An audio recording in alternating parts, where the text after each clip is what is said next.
तुमच्या computer skills upgrade करायच्या आहे? दिशा कम्प्युटर इन्स्टिट्यूट घेऊन आले आहेत महा डिस्काउंट ऑफर। आता कोणताही कोर्स करा फक्त 1800 रुपयांमध्ये। आज माननीय मुख्यमंत्री देवेंद्र फडणवीसजी यांच्या अध्यक्षतेखाली मंत्रिमंडळाची बैठक संपन्न झाली आणि या बैठकीमध्ये एकनाथजी शिंदे साहेब, माननीय अजित पवारजी आणि मंत्रिमंडळाने महाराष्ट्रातल्या पिकाचं जे नुकसान झालं आहे, घर पडलेले आहेत, काही मोठ्या प्रमाणात जे नुकसान झालं आहे, या सर्व नुकसानग्रस्तांना, शेतकऱ्यांना केंद्र शासनाच्या आपत्ती व्यवस्थापन विभागाच्या जे काही मदतीचे नॉर्म्स आहे आणि राज्याचे जे मदतीचे नॉर्म्स आहेत त्याप्रमाणे तातडीने माननीय मुख्यमंत्र्यांनी आदेशित केला आहे सर्व कलेक्टर आणि सर्व विभागाला की नुकसान भरपाई तातडीने द्यावी आणि पुढच्या काळामध्ये जे काही आता अलर्ट्स आहे त्याप्रमाणे पुढच्या काळामध्ये सर्वांनी अलर्ट राहावं। आपल्या NDRF आणि सर्व टीम्स ज्या आहे ADRFच्या NDRFच्या या सर्व टीम्स जे अलर्ट झाल्या त्याप्रमाणे त्या ठिकाणी पाठवाव्यात। आतापासून याची तयारी करावी। कुठल्याही परिस्थितीत जीवहानी आणि वित्तहानी होणार नाही याची काळजी या ठिकाणी प्रशासनाने घ्यायची असे निर्देश माननीय मुख्यमंत्री मोदी यांनी दिले। आज महसूल खात्यामध्ये एक अत्यंत महत्त्वाचा निर्णय आज मंत्रिमंडळामध्ये झाला। माननीय मुख्यमंत्री देवेंद्र फडणवीसजींनी विधानसभा निवडणुकीमध्ये शेतकऱ्यांना आश्वासन दिलं होतं की शेतकऱ्यांना त्यांच्या शेतीची आपसामध्ये डिव्हिजन करायचं असेल, वाटणी करायची असेल तर शेतकऱ्यांना एकूण रेडी रेकनरच्या 1% पैसे लागायचे। पण आज माननीय देवेंद्र फडणवीसच्या सरकारने, आमच्या सरकारने जनतेला दिलेलं आश्वासन पूर्ण केलं। आता शेतकऱ्यांची आपसी वाटणी जी असतं शेतीची त्याकरता फक्त 500 रुपयामध्ये संपूर्ण रजिस्टर वाटणीपत्र आम्ही करून देऊ। 500 रुपयामध्ये रजिस्टर वाटणीपत्र, 1% रेडी रेकनरच्या लागायची, आता 500 रुपयामध्ये संपूर्ण रजिस्टर नोंदणी खत त्यांचं आम्ही करून देऊ। आणि त्यामुळे भावाभावामधले, बहिणीमधले जे काही आपसातले संबंध आहेत ते कायम राहतील आणि ही आपसी वाटणी आता 500 रुपयामध्ये रजिस्टर होणार आहे। त्यामुळे शेतकऱ्यांना जे 1% पैसे लागायचे एकूण संपूर्ण रेडी रेकनरच्या ती फार मोठी किंमत शेतकऱ्याला द्यावी लागायची। आज सरकारने नोंदणीचे पैसे माफ केलेले आहेत।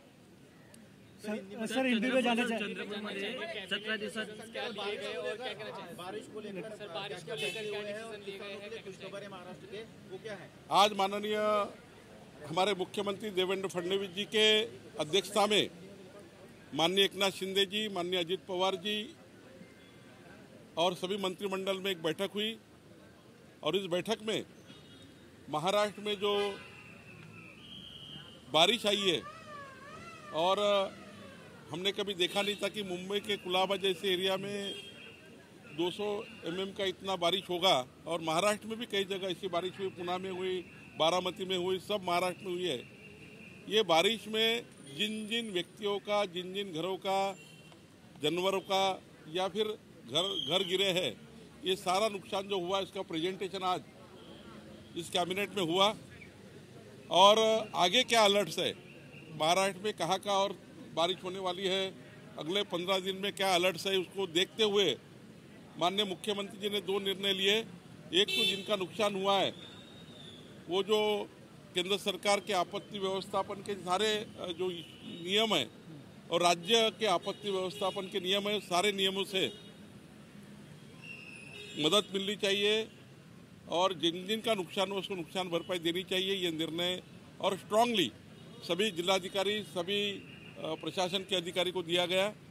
माननीय मुख्यमंत्री जी ने दूसरा कहा कि आने वाले दिनों में ADRF, NDRF की टीमें जहाँ जहाँ पे अलर्ट दिख रहा है वहाँ पे अभी से डिप्यूट कर देनी चाहिए। तो सारी टीमें वहाँ चली गई है। साथ में आज हमारे रेवेन्यू डिपार्टमेंट ने एक महत्वपूर्ण निर्णय लिया है।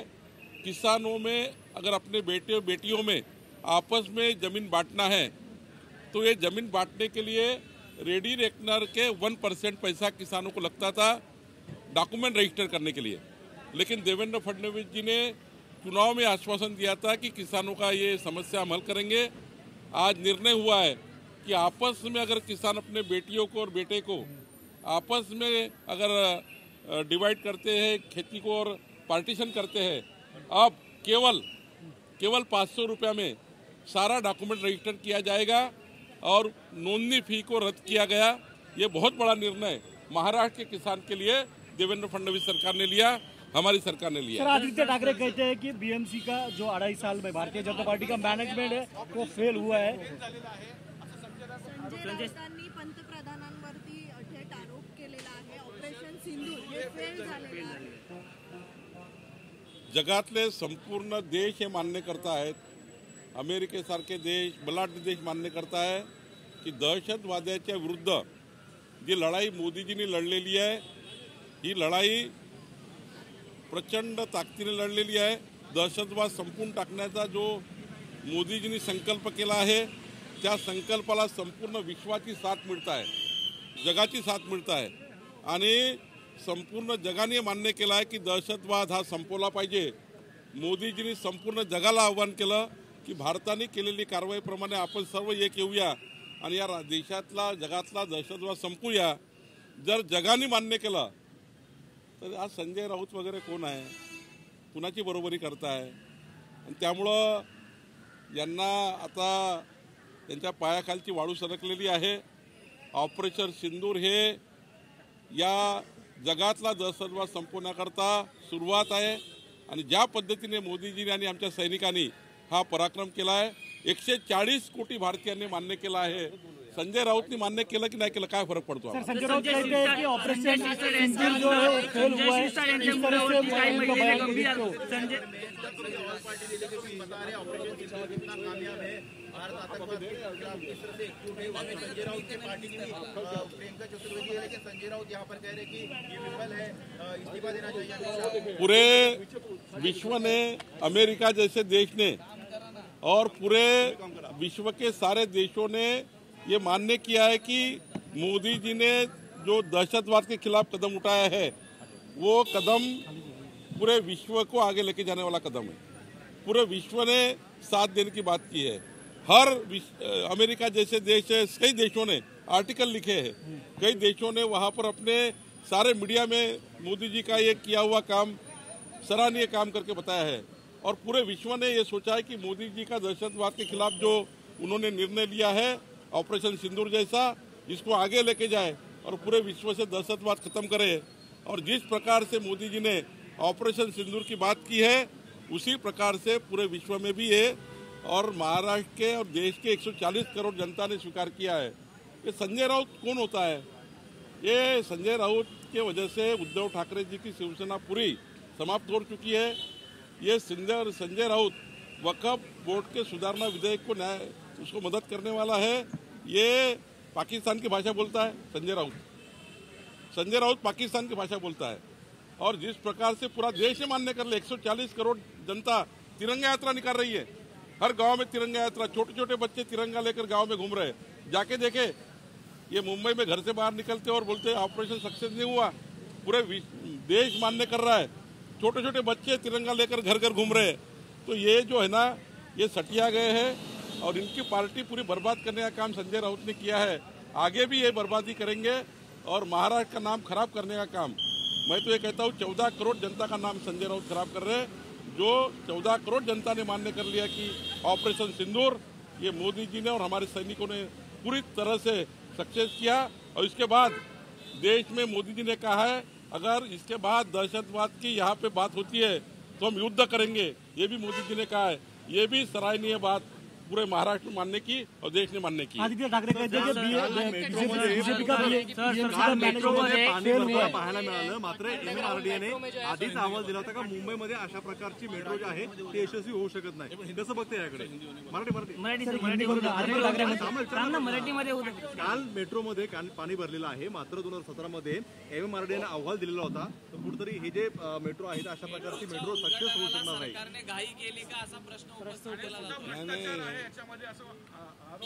मी तर म्हणतो की मागच्या 40 वर्षाची श्वेतपत्रिका काढली पाहिजे मुंबईची. आणि मुंबईमध्ये ज्या पद्धतीने आज हाल झाले आहेत, कुणाकडे होती मुंबई, कोणी चाललेली मुंबई, आणि त्यामुळे कुणावर आरोप करताय? खरं तर ही तुमचं फेल्युअर आहे. पाहता याच्यात राजकारणात आम्हाला जायचं नाही आहे. माननीय मुख्यमंत्री देवेंद्र फडणवीसजी, माननीय एकनाथजी, अजित पवारजी, आमच्या सरकारने आता मुंबईकडे पुढच्या काळामध्ये आता बघा 200 मिलीमीटर पाऊस पडला आणि इतक्या कमी वेळामध्ये काही गोष्टी घडणार आहे 200 मिलीमीटर पाऊस पडल्यामुळं. त्यामुळे मला असं वाटतं आता घर बसल्या हे घरकोंबडे आहेत, ज्यांनी सरकारमध्ये असताना घरून सरकार चालवले असे लोक आता बेडकासारखे बाहेर आले आहेत आणि ते टराव करते आहेत. तर मला असं वाटतं सरकार जेव्हा असताना तेव्हा तुम्हाला निर्णय करायचे होते, ते निर्णय केले नाही. आत्ता आमचं सरकार ज्या पद्धतीनं मुंबईला पुढे नेत आहे त्या ठिकाणी घरून बसून घरकोंबड्यासारखे टराव करतात आहे. मला वाटतं याच्यामध्ये काही अर्थ नाही. आमचं सरकार, देवेंद्र फडणवीसचं सरकार मुंबईवर पूर्ण लक्ष ठेवून आहे आणि प्रत्येक मेट्रोला, प्रत्येक रस्त्याला डिझाईन करण्याचं काम आमचं सरकार व्यवस्थित करत आहे, व्यवस्थित केलं आहे. त्यामुळं आता यांच्याकडे बोलण्यात काही अर्थ नाही आणि पुढचे 15 वर्ष यांना काही आता सरकार मिळणार नाही. त्यामुळं काहीतरी आपला त्या ठिकाणी बोलायचं मीडियासमोर म्हणून बोलतात आहे. MMRDA ने अहवाल दिला होता का मुंबईमध्ये आदित्य ठाकरे ने सवाल उठाया है, क्या जवाब देना चाहेंगे? बोल रहे बीजेपी की प्लानिंग जो है वो फेल हुई. देखिए, जिनके पास 40 साल महानगर पालिका थी, जिन्होंने खुद मुख्यमंत्री पोस्ट पर रहकर यहाँ महाराष्ट्र में काम किया, क्या 2.5 साल में क्या नहीं हो सकता है? 2.5 साल में कुछ किया नहीं, घर में बैठे रहे. केवल 2 बार मंत्रालय में आए मुख्यमंत्री कार्यकाल के समय उद्धव ठाकरे जी. उनके जेब को तो मैंने कभी पेन भी देखा नहीं है. तो मुझे लगता है कि आज ये बातें आप करते हो, तो आपको सत्ता दी थी, आपके पास 40 साल कारपोरेशन थी, आपने सारा डुबा दिया. मैं तो बोलता है कि कारपोरेशन का व्हाइट पेपर निकालना चाहिए, 40 साल का व्हाइट पेपर निकालना चाहिए कारपोरेशन का. और ऐसा व्हाइट पेपर दिखेगा लोगों को, फिर मालूम होगा किसने क्या किया है. तो मैं ये समझता हूँ कि उद्धव ठाकरे जी अब घर में बैठकर, जनता ने आपको अपोजिशन का रास्ता बताया है, आप अच्छा अपोजिशन करिए. केवल संभ्रम तैयार करके, जनता में कन्फ्यूजन तैयार करके ये राजनीति सक्सेस नहीं होती है. राजनीति डेवलपमेंट की होनी चाहिए, डेवलपमेंट में बात करनी चाहिए. उन्हें बताना चाहिए कि भाई क्या गलत है, क्या सही है. ऐसी बात बोल दिया ये गलत है, ये अच्छा नहीं हुआ, ये अच्छा नहीं हुआ, ऐसे से कोई चलता नहीं है. हमारी सरकार, देवेंद्र फडणवीस सरकार निश्चित रूप से मुंबई को अच्छा काम करेगी. और दिख रहा है आपको दिख रहा है क्या क्या काम देवेंद्र फडणवीस सरकार ने किया, एकनाथ शिंदे सरकार ने किया है. अजित पवार जी हमारे साथ अभी अच्छे से फाइनेंस मिनिस्टर करके काम कर रहे हैं. तो मुझे ऐसा लगता है हमारी सरकार, महायुति सरकार अच्छा काम कर रही है, मुंबई को आगे लेके जाएगी. और पिछले 40 साल में जितने काम नहीं हुए अगले 5 साल में पूरे हो गए. और उद्धव ठाकरे जब 5 साल के बाद मुंबई घूमेंगे, उनको भी नहीं मालूम कि मुंबई इतनी बदल गई है. मला तुमच्या कम्प्युटर स्किल्स अपग्रेड करायच्या आहे? दिशा कम्प्युटर इन्स्टिट्यूट घेऊन आले आहेत महा डिस्काउंट ऑफ. आता कोणताही कोर्स करा फक्त 1800 रुपयांमध्ये.